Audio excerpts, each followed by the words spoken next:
Pesawat tempur terkenal dengan kecepatan dan ketangkasan yang luar biasa. Tapi tahukah Anda bahwa pesawat tempur di era modern tidak secepat pendahulunya? Ada beberapa faktor yang menyebabkan pembuatan pesawat tempur tidak terfokus hanya pada kecepatannya saja, tetapi banyak hal lain yang perlu diperhatikan dan dikembangkan dalam pembuatan pesawat tempur di era modern ini. Untuk lebih tahu mengapa pesawat tempur tidak berfokus kepada kecepatannya, mari kita kembali ke awal sejarah perkembangan pesawat tempur. Penggunaan pesawat tempur dapat ditelusuri kembali ke Perang Dunia Pertama. Pesawat tempur pertama digunakan untuk misi pengintaian dan pengawasan. Namun, pesawat tempur mulai dilengkapi dengan senjata seperti senjata kaliber besar dan bom penghancur untuk saling menyerang di udara atau menghancurkan markas lawan.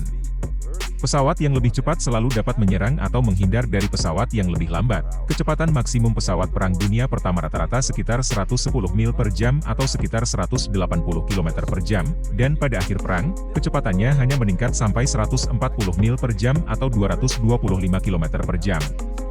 Faktor kecepatan pesawat sangatlah penting pada masa-masa tersebut, bahkan ketika Inggris menciptakan pesawat bomber bernama de Havilland Mosquito pada tahun 1940, Inggris bahkan tidak memasang senjata apapun pada pesawat tersebut karena pesawat ini dapat terbang dengan kecepatan tinggi, yang secara praktis aman terhadap semua serangan pesawat tempur musuh.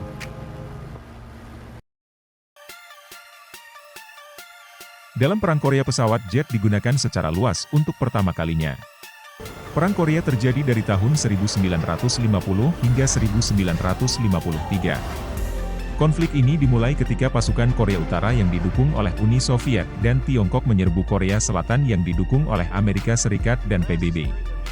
Perang ini dimulai sebagai konflik antara dua Korea yang terbagi setelah Perang Dunia Kedua, dengan Korea Utara yang komunis dan Korea Selatan yang kapitalis. Persaingan pesawat dalam era Perang Korea terutama terjadi antara pesawat tempur Amerika Serikat, F-86 Shuber, dan pesawat tempur Uni Soviet, MiG-15.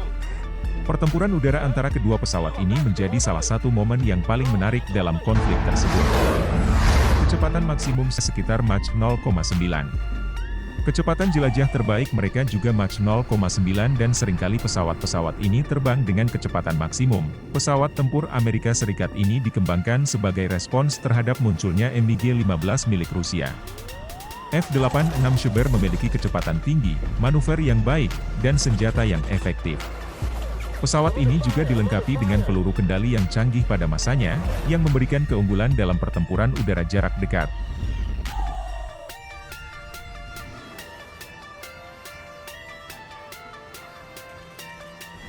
Pilot F-86 Shuber menerapkan taktik sabar dalam pertempuran. Mereka cenderung menggunakan manuver defensif dan taktik hit and run, memanfaatkan keunggulan kecepatan dan manuver pesawat mereka. F-86 Shuber berhasil mencatatkan sejumlah kemenangan dalam pertempuran udara.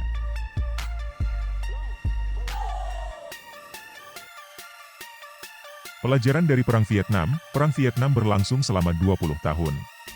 Selama konflik tersebut, Angkatan Udara dan Angkatan Laut Amerika Serikat menggunakan berbagai model F-4 Phantom, sementara pihak lawan menggunakan MiG-21, keduanya memiliki kecepatan maksimum Mach 2,2.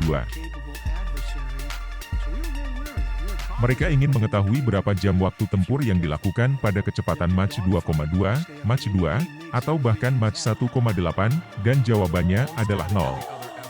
Bahkan tidak ada satu detik pun pertempuran yang dilakukan pada kecepatan maksimum tersebut.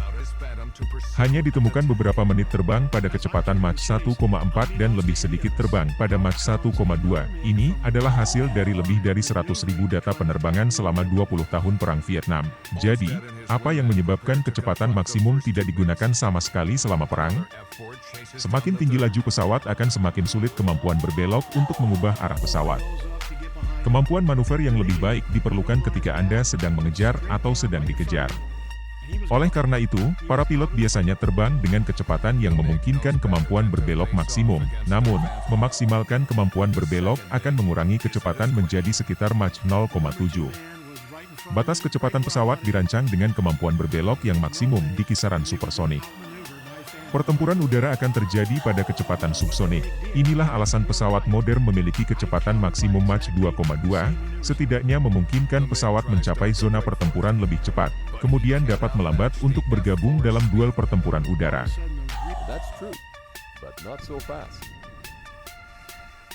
Sebagai catatan, dengan kapasitas bahan bakar yang terbatas, jarak maksimum yang boleh ditempuh pesawat dari pangkalan ke tujuan dan kembali dikenal sebagai jangkauan tempur atau radius tempur. Kecepatan supersonik jarang menguntungkan karena terbang supersonik mengkonsumsi banyak bahan bakar. Ilmuwan mempelajari berbagai kasus intersepsi dan menemukan bahwa kecepatan di atas Mach 1,1 hampir tidak pernah dilakukan karena secara signifikan mengurangi jarak tempur. Sebagai contoh, untuk F-4 Phantom II, meningkatkan kecepatan dari subsonik menjadi Mach 1,5 mengurangi jarak tempur sebesar 70%. Namun, selain kemampuan berbelok dan jarak tempur yang tidak mendukung, ada faktor lain yang juga menjadi penyebab kurangnya penggunaan kemampuan supersonik. Peluru kendali mematahkan teori akan pentingnya kecepatan supersonik. Selama Perang Dunia Pertama dan Perang Dunia Kedua, salah satu keuntungan dari kecepatan maksimum yang tinggi adalah untuk menghindari serangan musuh. Namun, dengan diperkenalkannya peluru kendali modern, semuanya berubah.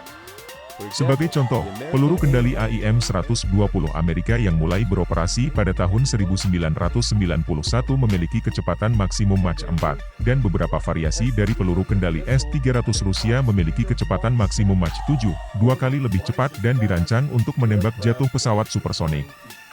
Anda bisa berlari, tetapi Anda tidak bisa bersembunyi. Supersonik tidak berlaku di masa ini. Bahkan, yang terjadi adalah sebaliknya. Stealth, mode siluman, sudah jelas bahwa pesawat tempur tidak akan mampu mengalahkan sistem pertahanan udara hanya berdasarkan kecepatan. Strategi perang telah berubah. Anda tidak bisa berlari, tetapi Anda bisa bersembunyi. Namun, bagaimana jika Anda tidak terdeteksi sama sekali? Pentingnya penyamaran atau mode siluman lebih mengurangi pentingnya kecepatan. Hal ini disebabkan karena kecepatan supersonik berhubungan dengan meningkatnya suhu panas pesawat.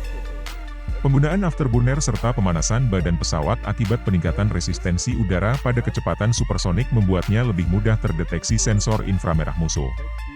Inilah sebabnya mengapa kecepatan maksimum yang dapat diperbolehkan dari F-22 Raptor dikurangi dari Mach 1,8 menjadi Mach 1,6 untuk mengurangi beban panas pada tepi depan sayap komposit dan dengan demikian dapat meningkatkan penyamaran. Merancang pesawat dengan kecepatan supersonik telah menambah kompleksitas desain yang signifikan. Semakin tinggi kecepatan maksimumnya, semakin kompleks desain pesawat, kebutuhan akan sistem pasokan udara menambah bobot pesawat. Kebutuhan akan mesin berdaya tinggi dengan bypass rendah berarti efisiensi bahan bakar harus sangat rendah. Namun, perubahan-perubahan ini yang memungkinkan mencapai kecepatan maksimum tersebut secara negatif mempengaruhi kinerja pesawat pada kecepatan tinggi subsonik. Catatan 100.000 misi terbang selama Perang Vietnam. Rentang subsonik adalah di mana pesawat-pesawat ini sebagian besar beroperasi. Jadi mereka hampir tidak pernah mencapai kecepatan supersonik. Sebuah pesawat seperti F-35 memiliki kecepatan maksimum Mach 1,6 tetapi dapat membawa lebih banyak peluru kendali, memiliki teknologi penyamaran, dan memiliki jangkauan pertempuran yang lebih besar dibandingkan dengan pesawat tempur seperti F-104 yang memiliki kecepatan maksimum lebih dari Mach 2 tetapi memiliki jangkauan pertempuran yang lebih kecil dan membawa persenjataan yang lebih sedikit. Pesawat tempur baru dirancang untuk maraton, bertahan lama di udara, bukan untuk lari cepat. Meskipun kecepatan pesawat tempur memiliki peran penting dalam beberapa skenario pertempuran udara, terdapat banyak faktor lain yang juga harus diperhatikan. Manuvrabilitas, kemampuan siluman, kemampuan misi, teknologi rudal, dan efisiensi bahan bakar semuanya berperan dalam menentukan keunggulan sebuah pesawat tempur. Dalam perang modern yang kompleks, pesawat tempur yang dirancang dengan keseimbangan faktor-faktor ini akan memiliki kinerja yang lebih optimal daripada sekadar mengandalkan kecepatan maksimum.